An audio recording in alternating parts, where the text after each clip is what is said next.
Halo, selamat datang kembali. Hari ini kita mau belajar mencari kuat arus di percabangan pada rangkaian listrik dinamis ya. Di sini kita udah punya sebuah rangkaian dengan tegangan 10 volt, R1 10 ohm, itu artinya nanti di sini itu kita sebut sebagai I1. Oke, mungkin warnanya kita mau bedain aja. Ya. Jadi kalau kuat arus yang melewati hambatan R1 kita sebut sebagai I1 biar gampang. Dan kuat arus yang melewati hambatan 2 kita sebut sebagai I2. Hambatan yang keluar dari baterai atau sumber tegangan kita sebut sebagai I besar saja atau I total juga boleh. Hambatan yang melewati R3 ini kita sebut sebagai I3, menyesuaikan dengan nama hambatannya. Dan di sini langkah pertama tentu saja kita akan cari paralelnya dulu dari R1 dan R2. Berarti 1 per R paralel atau hambatan pengganti paralelnya 1/10 ditambah 1 per 40. Kita jadikan 40 semuanya supaya 10 jadi 40 kali 4, berarti atasnya 4. Yang ini tetap ya 1. Ini adalah 1 RP. Berarti itu artinya RP itu dibalik ya, 40 per 5. Sekali lagi kenapa? Karena rumusnya 1 RP. Kita nggak butuh 1 RP, kita butuhnya RP. Makanya posisinya dibalik. Pembilang jadi penyebut dan sebaliknya. Berarti ini ketemunya 8 ohm. Nah, di sini udah ketemu ya. Di sini ini jadinya 8 ohm. Dia akan seri dengan R3. Sehingga hambatan total yang kita punya adalah 8 ohm dari yang dilingkarin ini ditambah 12 ohm, dan itu hasilnya adalah 20 ohm. Dan kita mau cari I besar, dan ini kebetulan sama dengan I3 karena I besar dengan I3 itu merupakan satu rangkaian. Jadi kan di sini nanti kebelah jadi dua kan? Kebelah jadi dua, di mana I-nya nanti akan jadi I1 dan I2. Tapi besarnya I1 dan I2 belum tentu sama. Apalagi kalau kita lihat di sini hambatannya kecil, di sini hambatannya lebih besar. Pasti ada perbedaan besar I1 dan I2. Oke, I dulu ya. Berarti ini akan sama dengan tegangan baterai dibagi hambatan total.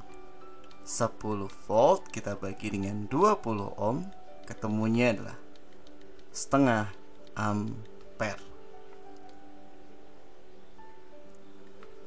Oke. Kemudian untuk mencari I1 dan I2, kita nggak usah pakai VAB, tapi cukup gini aja pemahamannya. Di sini I1 sama I2 kita harus tahu dulu mana yang bakalan gede. Di sini saya bisa bilang bahwa I1 nanti akan lebih besar dibanding I2. Kenapa? Bayangkan ini aliran air.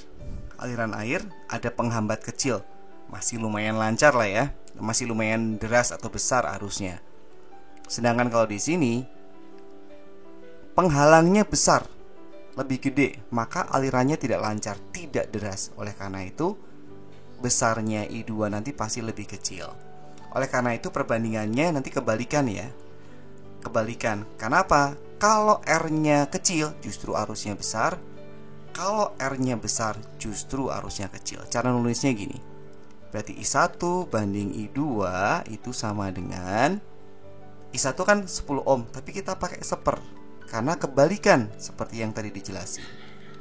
1 banding 1/40. Jadi I1 banding I2 sama dengan 1/10 banding 1/40. Nah, pecahan ini bisa kita masing-masing kalikan dengan 40 supaya tidak ada pecahannya. Jadi gini, I1 banding I2 sama dengan 40 kali 1/10, berarti 4 banding 1/40 kali 40, 1 gitu. Jadi perbandingan ini supaya hilang, kita kalikan KPK-nya yang di bawah. Sehingga I1 banding I2 4 banding 1. Kita cek pakai logika dulu. I1 pasti besar, I2 pasti kecil. Oke, cocok. Kalau udah ketemu cara kayak gini, besarnya I1 gampang. I1 angkanya berapa? 4 kan? 4 dibagi total dari 4 tambah 1 dari angka perbandingan. Berarti 4 tambah 1 5 ya. Kita kalikan I totalnya, karena di sini yang masuk ke sini sebelum kebagi 2 adalah I totalnya ya. Setengah ampere. 4 bagi 2 dapat 2. Berarti pecahan aja 2/5 ampere. I1 bagaimana? I2 bagaimana? I2 angka perbandingannya 1. 1/5 kali setengah ampere. Berarti 1/10 ampere. Oke, kayak gitu. Jadi kita langsung ke contoh soal yang kedua. Caranya juga sama aja. Ya. Kita punya hambatan. Oh, ini R1 ya. Ini coret ya. Ini R1 sama dengan 20 ohm gitu ya. Nah, di sini kita sudah punya cuman paralelnya 3. Ada 3 hambatan yaitu R2, R3, R4. Pada prinsipnya sama sih ya. Nanti kita akan cari R totalnya, tapi kita mau kasih nama I-nya dulu ya. Yang keluar dari baterai namanya I besar atau I total. Yang melewati hambatan 1 kita sebut saja sebagai I1. Kemudian yang melewati hambatan 2 I2, melewati hambatan 3 I3, yang melewati hambatan 4 I4. Nah, ini kita mending langsung cari perbandingannya aja ya. Sebelum kita cari R total juga supaya kamu lebih ngerti gitu. Jadi ada I2 banding I3 banding I4. Kok ada 3? Lah kan paralelnya 3. Itu akan sama dengan, ingat, dibalik ya. Berarti di sini 1/30 banding 1/60 banding 1/20. Supaya bentuknya tidak pecahan, perbandingannya ini bisa kita jadikan, kita kalikan berapa? Kita kalikan kelipatannya ya, 60 aja. 1/30 kali 60 dapat 2. 1/60 kali 60 dapat 1. 1/20 kali 60 dapat 3. Oke, kita nanti lanjut belakangan. Sekarang kita cari R totalnya dulu.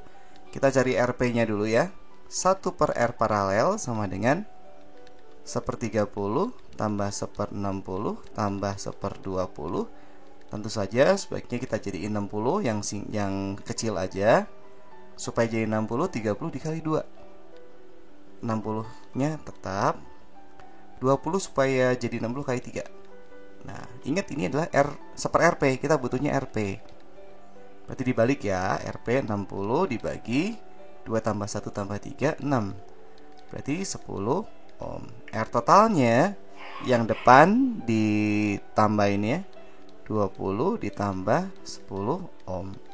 30 ohm. Sehingga kita dapat I totalnya V dibagi R total. V-nya 3 volt, R totalnya 30 ohm. Jadi 1/10 satuannya ampere. Udah hampir beres ya. Kita cari I2. I2 lihat perbandingan yang kita udah bikin ya. Yang mana? Yang ini. Oke, yang itu ya. I2 angkanya berapa? 2. 2 dibagi jumlah seluruh angka perbandingan 2 tambah 1 tambah 3, 6 ya. 2/6 alias 1/3 dikalikan I totalnya. I totalnya 1/10. Berarti 1/30 ampere. I3 sama, I3 angkanya 1 ya. 1 per jumlah totalnya ini 6 kali 1/10 ampere. Berarti 1/60 ampere. Dan terakhir I4. I4 angkanya 3. 3 per totalnya 6.